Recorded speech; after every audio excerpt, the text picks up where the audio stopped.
नमस्कार। ये कहानी है केसरिया की। हवाई दावों और चुनावी शोर शराबे से बहुत दूर आज हम केसरिया विधानसभा क्षेत्र का एक बेहद ही जमीनी और डेटा आधारित रूट कॉज एनालिसिस करेंगे। एक राजनीतिक रणनीतिकार की हैसियत से हमारा काम व्यक्तियों पर नहीं बल्कि सिस्टम पर सवाल उठाना है। हमें देखना है कि व्यवस्था कहाँ काम करती है और कहाँ टूट जाती है। तो चलिए मिट्टी की सच्चाई और ठंडे आंकड़ों के बीच छिपे इस जनादेश को डिकोड करते हैं। आज के इस विश्लेषण को हम 5 स्पष्ट हिस्सों में समझेंगे। शुरुआत पल्स ऑफ द सॉइल से होगी, फिर हम चुनाव तय करने वाले टॉप सिग्नल्स देखेंगे। उसके बाद 2025 के नतीजों की एनाटॉमी, केसरिया की ऐतिहासिक पैटर्न मेमोरी और आखिर में भविष्य के लिए एक ठोस प्रिस्क्रिप्टिव ब्लूप्रिंट पर बात करेंगे। पहला अहम पड़ाव, मिट्टी की नब्ज यानी पल्स ऑफ द सॉइल। कोई भी चुनावी रणनीति तब तक बेमानी है जब तक वो आम इंसान की रोजमर्रा की जिंदगी और जमीन की हकीकत से न जुड़ी हो। जरा केसरिया यानी AC-15 के इस भौगोलिक खाके को देखिए। इस नक्शे के पीछे एक बहुत गहरा दर्द छिपा है। गंडक नदी जब भी उफनती है, संग्रामपुर और केसरिया ब्लॉक में तबाही लाती है। ये पारिस्थितिक अस्थिरता, ये बाढ़ यहाँ के किसानों को हर साल एक ऐसे कर्ज के जाल में धकेलती है जिससे बाहर निकलना लगभग नामुमकिन हो जाता है। और यहीं से सिस्टम के फेल होने की सबसे कड़वी सच्चाई सामने आती है। मोतिहारी की श्री हनुमान शुगर फैक्ट्री 2002 से बंद पड़ी है। किसानों का 80 करोड़ रुपया आज भी फंसा हुआ है। जरा NFHS-5 के इस हेल्थ डेटा पर गौर कीजिए। 49% बच्चे कुपोषण का शिकार हैं। 66% गर्भवती महिलाओं में खून की कमी है। ये सिर्फ आंकड़े नहीं हैं, ये एक पूरी पीढ़ी का हेल्थ कोलैप्स है। और इसी हताशा का सीधा नतीजा है हमारे युवाओं का बड़े पैमाने पर पलायन। आइए अब उन सिग्नल्स की तरफ मुड़ते हैं जिन्होंने 2025 के इस पूरे चुनावी कुरुक्षेत्र की दिशा तय कर दी। 67.70% मतदान। केसरिया के इतिहास में ये उछाल अभूतपूर्व है। आमतौर पर हम मानते हैं कि हाई टर्नआउट का मतलब है बदलाव की आंधी, लेकिन केसरिया में यहाँ इस भारी मतदान ने पारंपरिक एंटी इनकम्बेंसी के गणित को पूरी तरह न्यूट्रलाइज कर दिया और सीधा फायदा उस पार्टी को मिला जिसकी मशीनरी जमीन पर ज्यादा मजबूत थी। अब 2025 के ये परिणाम देखिए। सत्ताधारी JDU की शालिनी मिश्रा को 44.26% वोट मिले। उनके सामने विकासशील इंसान पार्टी यानी VSIP के वरुण विजय 35.01% वोटों के साथ सबसे बड़े चैलेंजर बनकर उभरे। सबसे बड़ा टेकअवे, VSIP ने RJD के पुराने विपक्षी वोट बैंक को पूरी तरह से अपने अंदर समाहित कर लिया है। लेकिन अंततः जीत और हार के बीच फासला कितना था? ठीक 16,340 वोट। ये फासला सिर्फ लोकप्रियता का नहीं था, ये सत्ताधारी दल की वेल ऑयल्ड मशीनरी और विपक्ष के बीच के बुनियादी फर्क का सटीक नंबर है। तो अब सवाल उठता है कि ये नतीजा आया कैसे? इसकी एनाटॉमी क्या है? चलिए उन ढांचागत कारणों को समझते हैं जिनकी वजह से JDU स्थानीय नाराजगी के बावजूद अपना किला बचाने में कामयाब रही।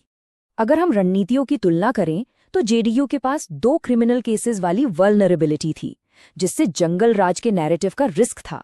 लेकिन उन्होंने एक बहुत ही स्मार्ट कुर्मी भूमिहार गठबंधन बनाकर इसे पलट दिया और उनका विधायी ट्रैक रिकॉर्ड भी मजबूत था। दूसरी तरफ VSIP ने गन्ना किसानों की बर्बादी को मुद्दा तो जरूर बनाया, लेकिन वो कुछ ज्यादा ही EBC और अल्पसंख्यक तबके की टैक्टिकल वोटिंग पर निर्भर रह गए।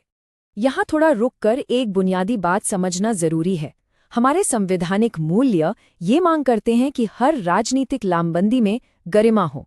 जनसंवाद पूरी तरह से जिम्मेदारी से भरा होना चाहिए। राजनीति का मकसद लोगों को बांटना नहीं है, बल्कि उन्हें सही तथ्यों और डेटा के साथ सशक्त बनाना है ताकि वो एक सूचित फैसला ले सकें। अब थोड़ा इतिहास में चलते हैं। Pattern memory. केसरिया की जमीन का वोटिंग पैटर्न हमेशा से काफी अस्थिर रहा है। इस टाइमलाइन को देखिए। 2010 में सिर्फ 50.80% मतदान हुआ और भाजपा जीती। 2020 तक यहां हर चुनाव में सत्ता बदलती रही, लेकिन 2025 में रिकॉर्ड मतदान के साथ JDU ने इस सत्ता विरोधी साइकिल को चकनाचूर कर दिया। ये साबित करता है कि जब बूथ पर आपका सिस्टम मजबूत हो तो पुरानी धारणाएं टूट ही जाती हैं। अब बात भविष्य की। 2030 के लिए हमारी रणनीति क्या होनी चाहिए? आइए इस प्रिस्क्रिप्टिव ब्लूप्रिंट पर नजर डालते हैं जो सीधा गवर्नेंस का रिटर्न ऑन इन्वेस्टमेंट लाएगा। एड हॉक और हवा में काम करने का दौर खत्म हो चुका है। कैडर को पूरी तरह संस्थागत करना ही होगा। पहला कदम 100% बूथ वेरिफिकेशन के साथ जीपीएस ट्रैक्ड पन्ना प्रमुख तैनात करें।